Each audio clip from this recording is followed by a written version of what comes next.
How's it going, everybody? It's Shane once again. I'm here with another Mushoku Tensei Jobless Reincarnation episode review. Today's episode is episode 18, entitled Turning Point 3. If I go any further, I'm going to ask you to do three things.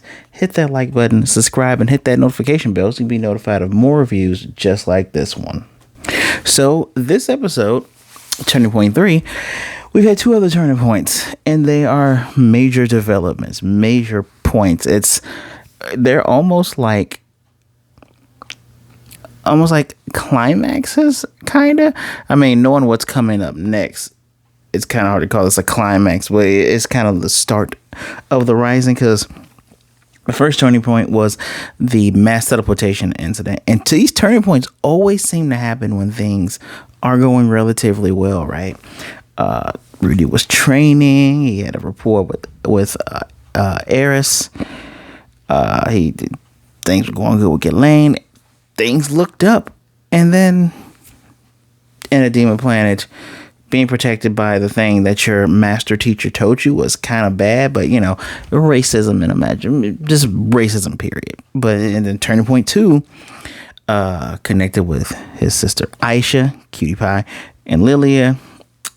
And then he runs into Orsted, and then, we found out that he isn't overcome by fear by Orsted, which they didn't talk about it, but it's something that will come up later. And they end up, the whole human man god thing comes up, and there is a battle to the death where Eris, she can't do enough. The god Rudeus, with his ability, he gets knocked out, and Rudy technically dies, but is brought back. Major turning points where we first meet Nanahoshi. And now on this one, it's more or less the same, and there's a lot of good hints here. Now I might spoil some things here, tiny bit things here, but I trust that you all will instantly forget them, and I won't bring up the spoilers ever again past this episode unless they're poignant. So things are going great with Rudeus. He actually says, even though he does the same thing every day, wake up, work out, eat breakfast, go and help his friends and do school stuff and whatever projects they're doing, do the work with Nanahoshi, help Norn study, go home for dinner, go to bed, does everything every day, but he feels like true happiness. As a matter of fact, I'll break down some of these things here, right? He is tutoring, studying with Norn. It's more tutoring her because she needs the help, right?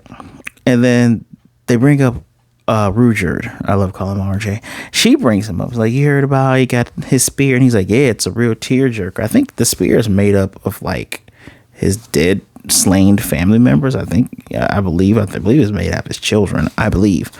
And she's like, I wish there was something we could do for him. And one of Rudy's original goals was to make something to tell the world that the Superherds are not bad beings. And so he's wondering how to do that, right? He doesn't know if it should be documentary style, diary style, maybe a cheap pamphlet with 10 pages, and you put a little Roxy was a Roxy figure? No, with a little figure in it, because remember he made figures of him, of Roxy and Rudeus. And when discussing this with Norn, lets her know what he's trying to do, and she remembers the story he told to her, so she's gonna help him. He's like, hey, don't slip up in school though, right? It's very obvious that Norn has a connection with Rudeus. Let's also remember that Rudeus is centuries years old. Only hint that I would give you is Yashahime. That is the hint I would give you. If you were smart enough to pick up on that, you'll get it. But wink, wink, someone is definitely smitten. So, yeah. I've already got all this done. He's, when Aisha is kind of cleaning up after he's eating, he's like, hey, if there's something you want to say, don't be afraid to speak up. And she's like, what you mean? Do you think I spent too much time with Norn? Or is there something else that you want to do? Do you need some time off? And he kind of has a sixth sense of picking up emotions, which if he was a villain, that would be bad. That'd be really bad, especially if you remember early Rudeus, younger Rudeus. But she says, pay me. She wants to be paid because she goes and gets some potters for plants, because over them traveling there, she picked up seeds and she really wants to plant them. And he's like, well, we got to buy some soil too. She's like, I was hoping you would help me with that, big brother. Right? And he's like, of course. We get 3 of these. We get the course, and she wants to go and get some some furnishings for her room, like curtains. And hold on, I need to roll down so I can get here. And so she haggles the guy and uses his name. She's like, hey, this is Rudeus Greyrat. He's close with Princess Ariel. He goes, Greyrat and okay. And he's like, hey, I can help you if you need help paying for anything. Because she's like, I got everything I need. Her bag is basically almost empty. And he's like, she's kind of scary. I don't know if she's a haggling genius or what. And so we get a couple more cute moments, right? Where she asks him if she never got, because her furnishings is pink and she was never able to get anything, because when she asked her mom would say no, because maids shouldn't furnish their rooms without permission and things like that, or they shouldn't seek to furnish their rooms, right? She's playing the adorable sister act so good, like when asking him to help out and if she could get this, and she stops for a minute and asks if it was okay, and he says of course it's okay, and she hugs him. But we do get another not so subtle hint at her brother con, and you could miss it, where he buys some earrings for Sylphie, and he's like, I want to be a good husband to her. And he says, could her brother spare some of that love for her when he has time? And he's like, Dad would punch my lights out. And she pouts. Man, it's a funny joke, even though it hints at a cest. It's still funny. You're not gonna get more of that in here, I suspect, because of modern anime times, but in the light novels and the web novels, I don't know if it's in the manga. There's a lot more, but brother cons. You always see sister cons, and now you have brother cons. On the Nanahoshi side, she has a plan. She's laid out a plan of what she's gonna summon. Because next she wants to summon maybe some food, some organic matter.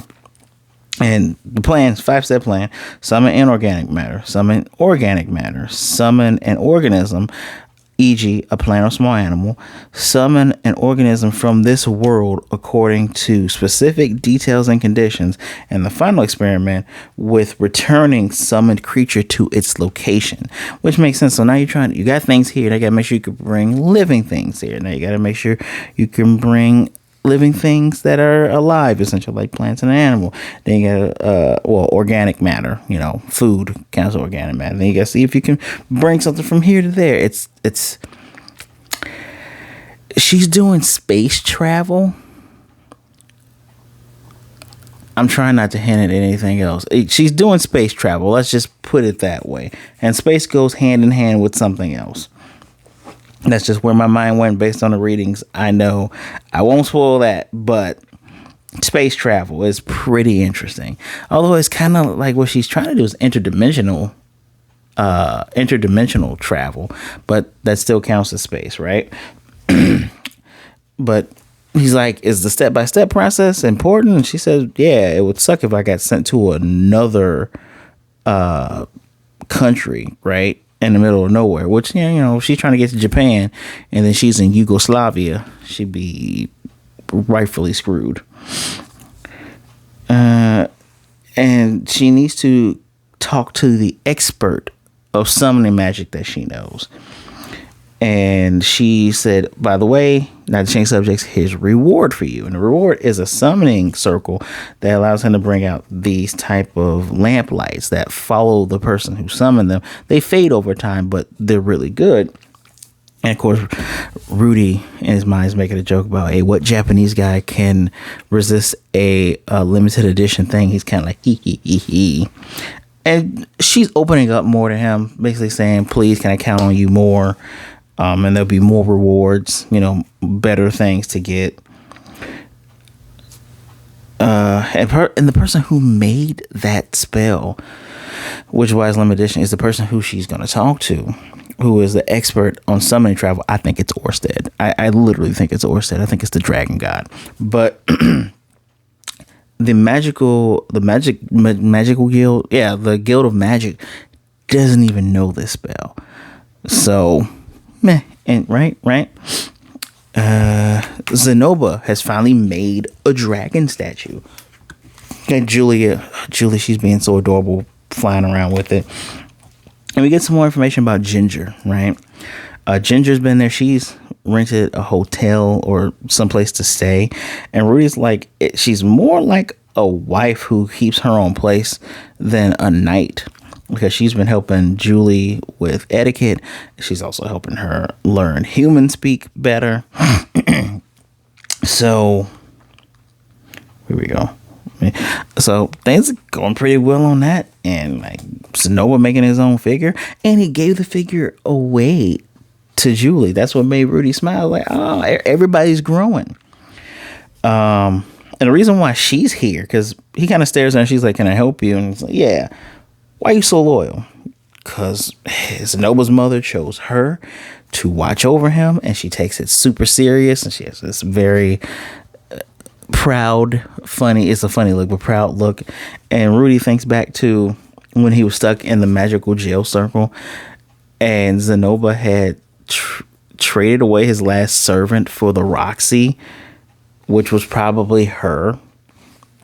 He said, wow, she's still loyal to him after all that, but families come in all sorts of stripes, right? Then Cliff is making progress on what is a giant-ass chastity belt. He's going to get help from Nanahoshi, or they call her Silent, from Nanahoshi and Zenoba on trying to shrink the damn thing. But unfortunately, with the mana that he provides and the mana that LNEs provides, it only lasts for an hour. It's definitely, it helps quell some of that issues that she has, but eventually they come back, and he wants Rudy's help because Rudy has the most mana that anyone knows, basically. Yes, all three of the Zenoba clan were cute together. And so things are going great. And now, when Rudy's having dinner with his sisters and Sylphie, he's looking out and he's seeing his whole family. He's seeing Lilia next to Aisha and Zenith next to Norn, and all cleaning, and Paul's at the other head of the table, and everything's grand until he comes. So let me switch this up. He shows up one morning after his workout, and Aisha's encouraging Sylphie to talk to him. She's pregnant. She hasn't had her in 2 months. And Aisha's like, is it something you want to say to your wife, big brother? And Aisha is the freaking goat, man, because she's kind of helping lead this along. Like Rudy cries because Sylphie's like, I know you've always wanted to have children. And then they tenderly kiss, and his hand is on her booty. And Aisha's like, your wife is delicate right now. None of that, big brother. And they're both like, oh yeah, sorry, because they both enjoy it, right? And so things are going super great. He knows that Norn comes over, they tell Norn, Norn gets the head pats from Sylphie. They all know, Rudy's like, Paul is the type of guy who would spoil his grandkids. So we already know, he's going to have a great time. This is going to be amazing. He's seeing his whole family. And then that other shoe drops, where he gets another letter that's from Geese that says, we need help. Like, hold on, wait. Make sure I said this correctly. No. Send help. Zenith rescue is difficult. Send help. And it's from Geese. And so now we get Rudy's original form, the heavy-set 34-year-old in the clouds with the glasses. And he's telling me, you tricked me. You told me if I went to Greyrat, I would regret it. And he's like, and you cannot trust a human man god. but he makes a good point here. No matter what you do, there will be regrets. You cannot do things and not have regrets. And Rudy's like, tell me what will happen if I go. Give me a reason. I need explanation. And the human man god, HMG, is saying, well, you came here, you got married, you had a kid, your condition was cured, you made up with your sister, you have both of your sisters, you made friends, you've met all sorts of people, you've done growing yourself, you've done pretty good, right? And so the hint he's telling him, don't go to Greyrat, stay, and then when mating season comes around, fool around with one of the beast girls, because they're going to challenge him. And then he's like, you're telling me to cheat on Sylphie already? Like, hold on, man. Our relationship ain't even like that with them. And then he's repeating happiness, desu, just fades to the back. Notably, we see his eyes a lot better now. Like, whenever the human man god scenes show up, it takes me about a couple of seconds to make out his figure, because everything is white and misty, then all of a sudden it's just this white figure, but his eye is a bit more defined for something that's all white. He swears up and down he didn't trick him. And with my little research, seems like he kind of did trick him. Well, not it's not going. Seems like it's you can't always listen to him. And even Rudy said earlier on, like, I don't completely trust him, but his advice has gotten him thus far. But now it's something different about this, right? Because Rudy's family's in trouble. And now, instead of like just going and saying, I'm not going to go, because he was waking up in a sweat, Sylphie was like, it's okay. I'll be all right here. Go, this the letter, right? Go to your friends. Like, no, I'm going to stay. Because it takes a year to get to Greyrat. Takes a year to get there. Doesn't know if he should leave her. So he's asking others for advice after he does his run. Asks Elenise, and she's like, I'm going to go. I want to do something nice for my granddaughter's family. I skipped something. I'll get to that in a second. Wants to do something nice for her granddaughter's family. He's like, well, what about Cliff? He's like, well, I'll break up with him. He's just young, blah, blah, blah, blah. And that's not going to work. I don't care how much of a spoiler is that. It's not going to work. That's not going to work. Period. That man loved her. She loved him. So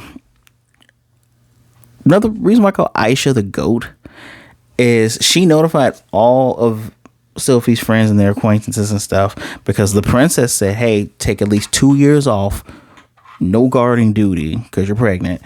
And Elenise is like, they call her great auntie Elenise. She is going to take over her guard duties, and her cursed temptations aren't going to have too much of an issue. But that's why I'm like, Aisha's the GOAT, because she's already talked to everybody. And then Rudy praises her, and she looks at Norn, and Norn does the pout, and she's like, hey, it's very funny, very cute. But next he goes to Zenoba and asks Zenoba what he should do. Zenoba's like, well, that's kind of up to you, master. What do you want to do? While he's writing down and stuff, he's like, I'm kind of surprised you didn't tell me to either stay or to go, or that you would go with me. And he says, well, I can't leave Julie here. Julie is not his daughter, it's his sister relationship. He's very protective of her. You can tell he loves her because he gave her a figure. He would have never done that before. And it's the brother that he accidentally killed. So he's like, on top of that, I would go if you asked me to. But I'm gonna let you know, I am not good at travel, and I will probably slow you down. And Rudy's like, what do you think I should do? He's like, you should do whatever you feel is right to you. But let me tell you this. Children grow up in absence of their fathers. It'll be okay, right? I will watch over your family if you decide to go. He is insanely strong. He has the blessing. His is a blessing and not a curse. Elenise is definitely a curse, and she has to sleep with people so she doesn't die. But why is his not a curse? Anyway, he's super strong. He can protect the family, especially if they just put up the Zenoba symbol or a signal or whatever. And so he's sleeping on it again. And he's an early riser. He works out. But during the night, while he's still thinking about it, he opens up the door, looks at his young sisters, and he's like, yeah, Sylphie wouldn't be alone if I went, because she has the both of these. You know, she has Aisha and Norn, and Norn was not asleep. She opens up that eye. He's outside, and then she comes to the door. The next morning, topples over. I laugh my ass off, and he's like, "What are you doing?" And she's like, "You won't go, so I'm gonna go." He's like, "You know you can't go," and she's basically crying, damn near begging him to go. She's like, you know, mom and dad need our help, need help. Please, excuse me, brother, you're strong enough and you're able to travel. And so he thinks once again to all of his family at the table, head of the table. Wrestling fans know where I'm getting at when I say that. But anyway, thinks of all that, and he reaches out his hand to her while she's crying. He's like, I'm going to go help Sylphie. Do not fight with Aisha. I'm going to go, and I'm going to save our family. And she hugs him like, I'm counting on you, big brother. And, you know, he's like, I'm going to save our family. It's going to be all right. Who knows if it's going to be all right? I kind of know if it's going to be all right, but man, hell, just watch the intro if you want a hint at what's going to happen. Episode wasn't as good as the last two, but it is definitely a turning point. Because now Rudy has to leave his family for a year, which means he will... Actually, we don't know the gestation period for elves. Especially if elves, you know, do it with humans. Is it actually 9 months? Maybe he'll make it back in time. Who knows? But, yeah, he was thinking maybe. And another thing he was thinking is, well, since it was Geese and not Paul, what if they got Zenith? And if I go and I miss them on the road? That's all the things he's mulling over in his head. But you knew he wanted to go. It's very obvious that he wanted to go, especially since he's asking folks, should I go? It's like he was looking for the no. He was looking for the no, you should stay. And Elenise is like, well, no, I'm going to go because I want to do this for my granddaughter. You know, you all are going to have this baby. I'm going to be a great-great-grandma. But honestly, if he was going, he would have to go with her anyway. She would have to come with him because that's one of his party members. I love that he has a rotating party. Like, what is that called? The Dead End Gang. Officially, it's kind of split up. Rudeus is gone. I have an idea of where he has gone to. I have an idea, but I'm not gonna say a damn thing until it comes up in the show. Rudeus is gone. Who knows where Eris is with Ghislaine? So he has Elenise, and no one else can technically go with him. So those two are gonna go. Hopefully everything's okay and it's not all FUBAR. Hopefully it's not FUBAR, but I'm looking forward. Next episode is Desert Journey. It's gonna take them a year. There, you know, the passage of time in this show will speed up. We'll probably get through a month. We'll get into the first month, and then probably get into the second month. You know how this show is. All in all, I'll give this a 4 out of 5. Had some cute moments, very cute moments. I think him becoming a father, that part made me tear up a bit just because of his reaction. Being a person myself that would like to have children one day, I enjoy seeing cute moments like that, especially between successful couples. Yeah, that Persinia and Linnea thing is Rudy's just ignoring the hell out of that, right? He don't love them. That's the only hint I will also get. He don't love them. Why would he ever try to strike up something with those two? He's more of their boss than anything. I mean, if Rudy were to ever pull a Tengen, there are 3 other people who he would do those things with. Wink. So we'll see what happens. 4 out of 5 from me. Let me know what you think in the comment section down below, please. I appreciate you guys being here. Don't forget to hit that like button and subscribe so you can be notified of more videos like this one. If you want to support me even further, my Patreon link is in the description below. My social media is in there as well, so give me a follow, send me a message. Just don't be a jerk and we'll be good, all right? So please be good, be blessed. Wash those hands, drink some water. Be safe out there. Be good to yourself and be good to others. Either way it goes, don't be a jerk. And remember, there are people out there that care about you. Reach out to somebody. All right. Trauma is a beast that no one can fight alone. And there are people out there that would rather talk to you today than to miss you and mourn you tomorrow. I guarantee it. So talk to somebody. All right. All right, guys. I am looking forward to what's going to happen next week. And now I got to go watch me some Demon Slayer. I'll see you guys next time. Hopefully we won't be in tears next week.